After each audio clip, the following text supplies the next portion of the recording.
আসসালামু আলাইকুম। কেমন আছেন আপনারা সবাই? আশা করছি সবাই অনেক বেশি ভালো আছেন। সবাইকে আবার একবার আমন্ত্রণ করছি আমার নতুন আরেকটা ভিডিও দেখার জন্য। আজকে মুড়ি দিয়ে দারুণ মজার দানাদার লাড্ডু তৈরি করে দেখাবো। মুড়ি দিয়ে যে এত মজাদার দানাদার লাড্ডু তৈরি করা যায় তা আজকের ভিডিও না দেখে বিশ্বাসই হবে না। চাইলে ভিডিও দেখে যে কেউ ঝটপট কম সময়ে লাড্ডুটা তৈরি করে নিতে পারেন। খেতেও কিন্তু ভীষণ মজার, উপরটা মুচমুচে ভিতরে অনেক নরম। তো চলেন দেখি এই লাড্ডু তৈরির পুরো প্রস্তুত প্রণালী আপনাদের মাঝে শেয়ার করি।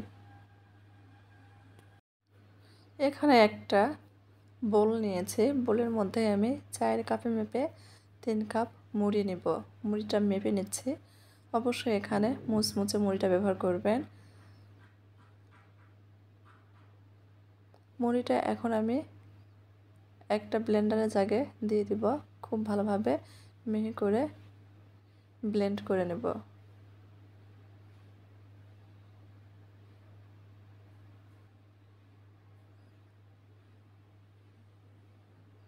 দেখেন মিহি করে ব্লেন্ড করে নিয়েছি।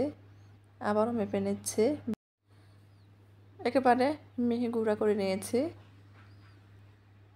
আমার এই মুড়ির গুঁড়াটা কিন্তু 1 কাপের একটু কমই হয়েছে। ওই কাপেরই আমি হাফ কাপের একটু বেশি পরিমাণ গুঁড়া দুধ দিয়ে দিচ্ছি। এখন এর মধ্যে 2 চিমটি মতো বেকিং সোডা দিয়ে দিব। এখানে আমি বেকিং সোডাটা ব্যবহার করেছি, বেকিং পাউডার কিন্তু নয়। আর 1 টেবিল চামচ মতো ঘি দিয়ে দিব। ঘিয়ের পরিবর্তে তেলও দেওয়া যাবে। ঘি দিয়ে আমি গুঁড়া দুধ মুড়ির গুঁড়াটা ভালোভাবে একটু ময়াম দিয়ে নিব। অবশ্যই ভালোভাবে ময়াম দিয়ে নিতে হবে। একটু হাত দিয়ে ঘষে ঘষে এই কাজটা করে নিতে হবে। খুব ভালোভাবে ময়াম দিয়ে নিয়েছি। এখন আগে থেকে জাল করে রাখা দুধ, আমি দুধটা কিন্তু জাল করে ঠান্ডা করে নিয়েছি। অল্প অল্প করে দিয়ে ডো তৈরি করে নেব।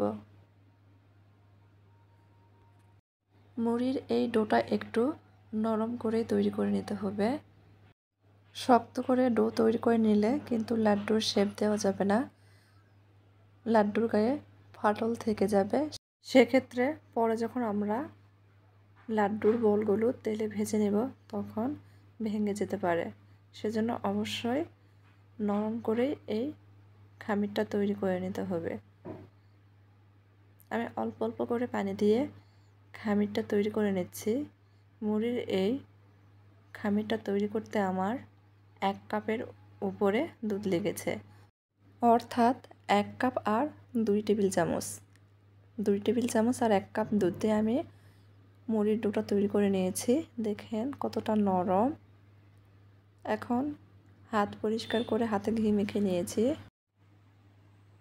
আমি অল্প অল্প করে ডো হাতে নিয়ে গোল শেপেই লাড্ডু তৈরি করছি। যেহেতু লাড্ডুগুলো গোল হয়, আমি ছোট ছোট করে তৈরি করছি। আপনারা চাইলে বড় বড় করে তৈরি করে নিতে পারেন। আমি সবগুলো লাড্ডু তৈরি করে নিয়েছি। এখন তেলে ভেজে নেওয়ার পালা। চুলার উপর ফ্রাই প্যান বসিয়ে দিয়েছি। ফ্রাই প্যান গরম হয়ে গেলে পরিমাণ মতো তেল দিয়েছি। তেলটা যখন হালকা কুসুম গরম হবে তখন তৈরি করে রাখা লাড্ডুর বলগুলো দিয়ে দিব। কোনোভাবেই কিন্তু গরম তেলের মধ্যে লাড্ডুর বলগুলো ছাড়া যাবে না। প্রথম অবস্থায় লাড্ডুগুলো কিন্তু অনেকটা নরম থাকে। ফ্রাই প্যানের হাতল ধরে এরকম দুলিয়ে দিতে হবে। আমি আগে যে লাড্ডুটা দিয়েছিলাম কালার চলে এসেছে। এভাবে আমি সবগুলোই উল্টে পাল্টে আমার পছন্দ মতো কালার করে ভেজে নিব। আগে যেটা দিয়েছিলাম সেটা আগেই উঠিয়ে নিব। এগুলো অনবরত নেড়ে চেড়ে ভেজে নিব যাতে চারদিকেই সমান কালার আসে। অবশ্যই একটু আলতো হাতে নেড়ে চেড়ে দিতে হবে, তা না হলে ভেঙে যাবে। এই লাড্ডুগুলো খেতে কিন্তু ভীষণ মজার, একদম নরম, উপরে দানাদার, মুচমুচে, ভিতরে একেবারে নরম। বাসায় তৈরি করে না খেলে কিন্তু বুঝবেন না।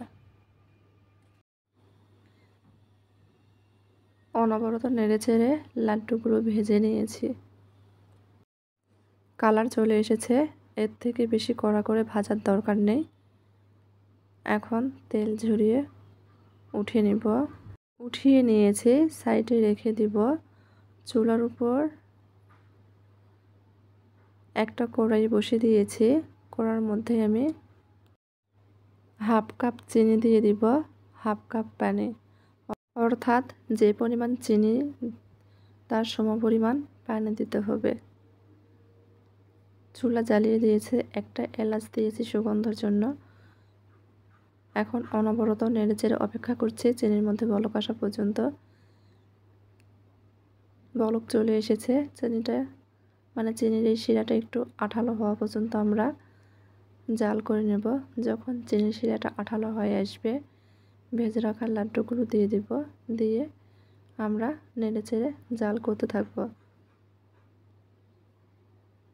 দেখেন চিনির শিরাটা শুকিয়ে লাড্ডুর গায়ে দানাদার হয়ে লেগে যাচ্ছে।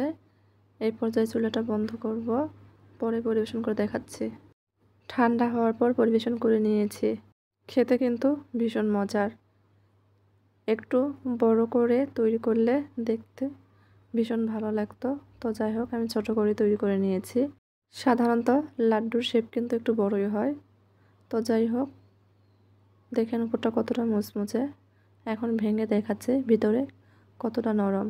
আমার আজকের এই মুড়ির লাড্ডুর রেসিপিটা ভালো লাগলে দয়া করে সবাই চ্যানেলটি সাবস্ক্রাইব করবেন আর নিয়মিত চ্যানেলের পাশেই থাকবেন।